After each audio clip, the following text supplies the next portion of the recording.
Well, this isn't nerve-wracking, is it? So let me start it off by saying congratulations again to Mr. and Mrs. Cole.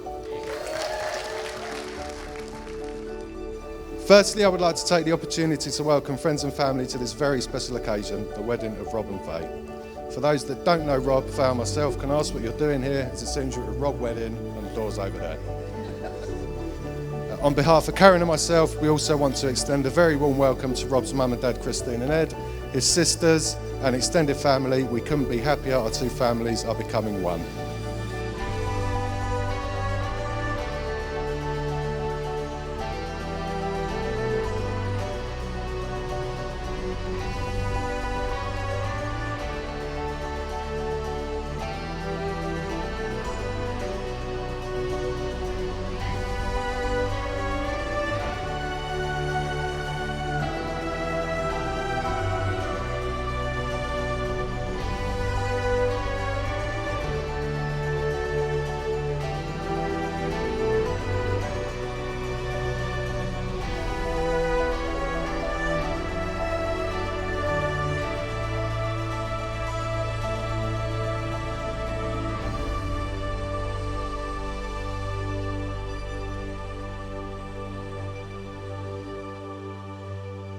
So now everyone's aware that the human brain is the most fascinating and complex machine. It starts working the minute you're born and it literally stops when you're going to do something like this. So I have written this down, so please bear with me. Look up at the birds, they're singing songs that make me think of when we were young and didn't care. Man, those were the days. I'll start by introducing myself. I'm Rob, father of the bride. I have the dubious honour of being the warm-up act before the real speeches. I must confess I have spoken in front of audiences of this size before, but it's with work and this is a whole heap of added pressure, and I've basically lived with 3 females the majority of my life, so you'll have to bear with me with this, and obviously I can't get a word in edgeways. Traditionally, now is the time to relate some embarrassing stories of Faye growing up. Perhaps sometimes when she wasn't very well behaved, had to be grounded, beaten or punished. However, believe it or not, Faye was actually a well-behaved child and teenager, so this part hasn't been easy. Sorry Stacey, wait till your wedding, it's going to be a lot longer. Having said that, there are a couple of incidents that could probably do with a mention. So when Faye was about 15 years old, Karen and I decided to go away for the weekend and leave Faye home alone.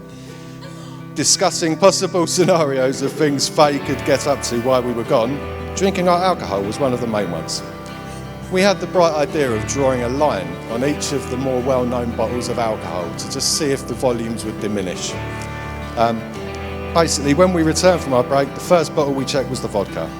We quickly realised the level of the liquid hadn't gone down, however, much to our surprise, it was now way above the line. Upon tasting it, we realised it was 80% water. It's a nice try, Faye. You at least tried to cover your tracks.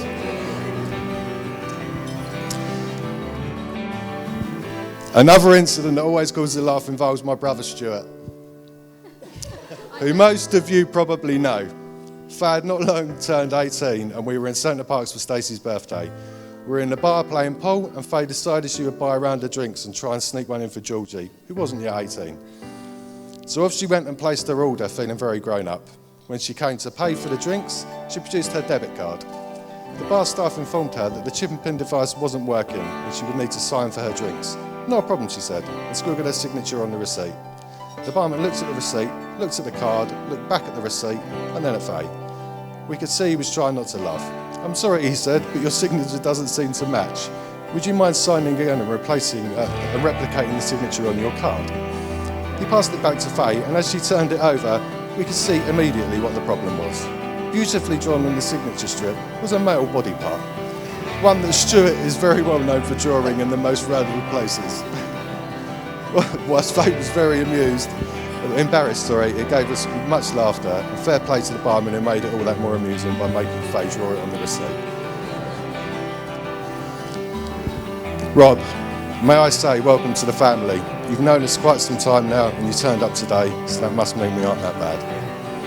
I know you will make a great son-in-law as you have fitted right in, and you clearly love Faye very much and will look after her now and in the coming years. A great philosopher once said, "A man who gives in when he's wrong is a wise man. A man who gives in when he's right is married." So advice for the future, tricky one. However, based on experience, always try and put the other one first and talk about everything openly and honestly. Remember, a marriage is a partnership. If you both do that, you will always be very happy and know you have someone to rely on. Whilst you have each other, don't ever forget that you also have the support of your friends and family. We aren't going anywhere. Faye and Rob, I hope the next chapter of your life is filled with happiness and the pair of you have very fond memories. It is my great pleasure to propose the first toast to the happy couple. So could I please ask you to stand and raise your glasses to the bride and groom. Bride and groom. I know this ain't easy, but we're both gonna make it through. You have to believe me, 'cause I believe in you. I believe in you. I believe in you.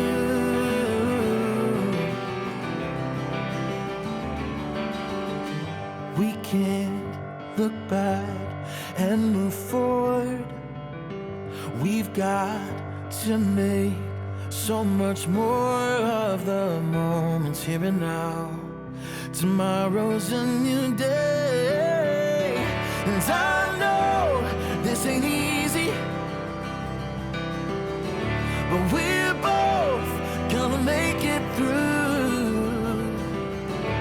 You have to believe me, 'cause I believe in you. I believe in you. I believe in you.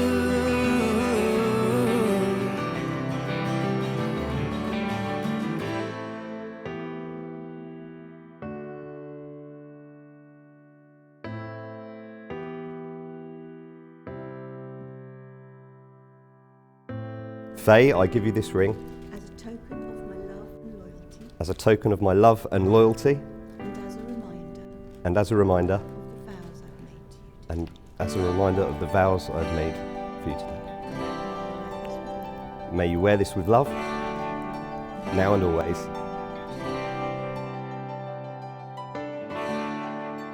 Rob, I give you this ring As a token of my love and loyalty, as a token of my love and loyalty, and as a reminder and as a reminder of the vows of the vows I've made to you. I've made to you today. May you wear this with love, May you wear this with love, now and always. now and always.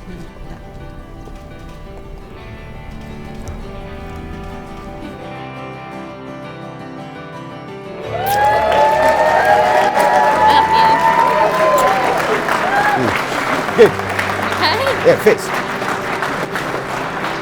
Yeah. God.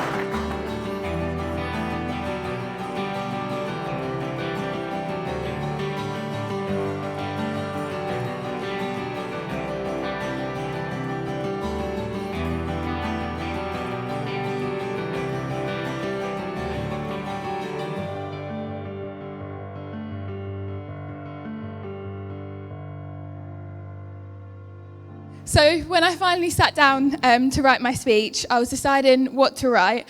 And as tradition, for the best men, they tell a few embarrassing stories to the groom. And me and Faye have been friends for over 10 years now, so you can imagine the stories I have to tell. The only issue I have is the stories she has to tell on me are a lot worse than the ones I have to tell on her. So Faye, remember this when it's your turn. So yeah, with Faye deciding the marrying the man best known for the quote, 3 bars, 1 venue.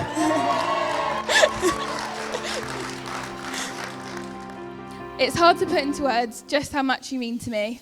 I'm so thankful for you and who you are as a person. I remember the first time we met all those years ago in Collier's, I remember instantly thinking, wow, definitely don't want to get on the wrong side of her. But it didn't take long for me to realise just how lucky I was that you became my friend.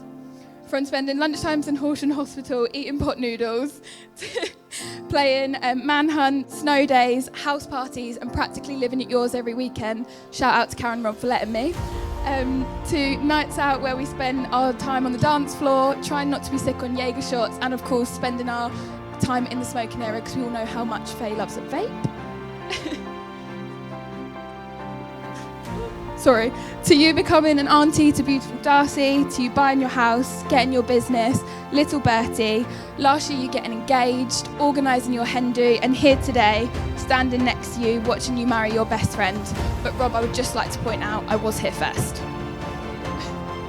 Today is just another sweet day to add to our collection of memories. I can't even begin to describe how grateful I am. How grateful I am to have met you. Faye, you are one of the most supportive friends I have. You're always willing to tell me how it is, even when I don't want to hear it. You're a little bit bossy and can get hangry quite easily, but who doesn't? You don't judge, you're so full of love, and I'm so proud of what you've achieved in life, and I'm truly honoured that you asked me to stand next to you today. I love you millions, Faye. You look so beautiful, and I'm sure I don't need to tell Rob just how lucky he is to marry you. As I look around the room today and just see how many people are here to celebrate you both, it brings me so much joy. So if you could all raise your glass to my beautiful bestie and a new husband, Mr. and Mrs. Cole.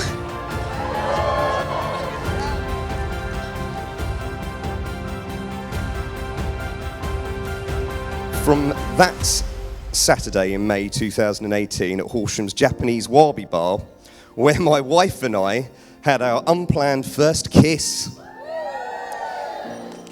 You see, I just had an operation on my eye, which some of you may remember, and I very nearly didn't even make it into the town that night, since I could only see through one eye. And I very nearly didn't even make it into the town, because one of them was actually covered by medical tape and some sort of like massive cover. If it had have been Halloween, I would have looked the business, but thankfully, Faye saw through my post-operation looks, and we've been together ever since. I have no doubt that Faye had ideas on the perfect double-fronted, new-build type house on a quiet, family-friendly estate, which was all geared up straight away for the prospect of children, etc. So, you can imagine her delight when I told her that I'd put an offer in on a 200-year-old cottage that stank like a brewery, with the aroma of stale cigarettes and pub red stained carpet after going out on the beers with the then current owner. Oh, and that the house was 14 steps from the Foresters Arms in Horsham.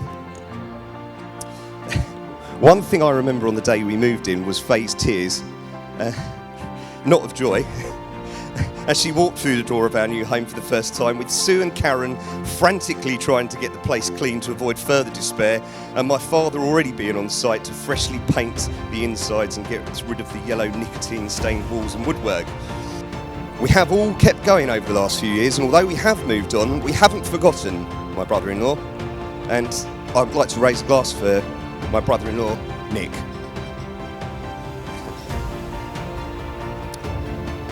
Anyway,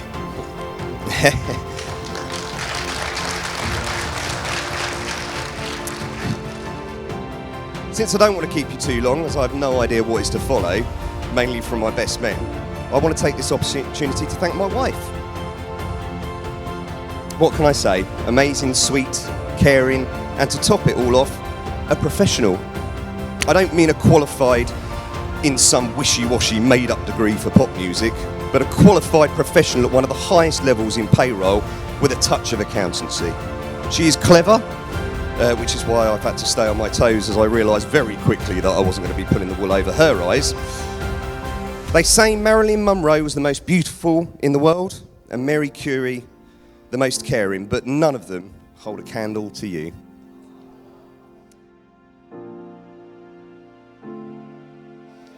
As most of you will know, Rob is an international superstar DJ. Well, for now anyway. Having his residency at his favourite bar, Mungo's Bar. In fact, Rob is so fond of Mungo's, as we heard earlier, that he built a replica in his garden, in a shed. He called it Mungo's 2.0, or as we called it, Mungo's 2.0 dear. Well, not just being a prominent member of the Horsham community, a local celebrity, basically. His fame reached new heights one night out when 3 college students, fans if you will, actually asked him for his autograph. As a result, this fame went to his head a bit when it came to chatting up any potential future Mrs. Coles, with his favourite chat-up lines being, Horsham's official number 1. Get there early to avoid the queues. And 3 inches. 1... No. As Rob said earlier, some of you may know that he suffered with some issues with his eyes, resulting in a number of operations and procedures, one of which required to wear an eye patch.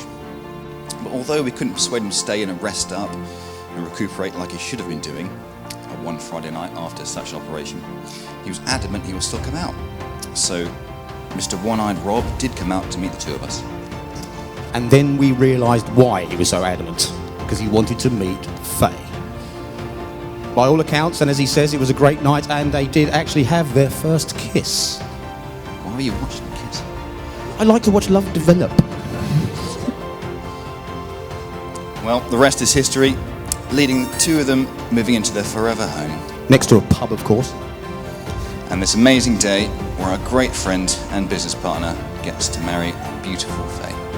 Aww. It would be remiss of us if we didn't mention absent friends and family. And there's one person in particular who would have made this day very, very special. I'm talking about Rob's great friend and brother-in-law, Nick. In fact, if he had been with us today, he would have been standing up here and he would have had to listen to us prattling about.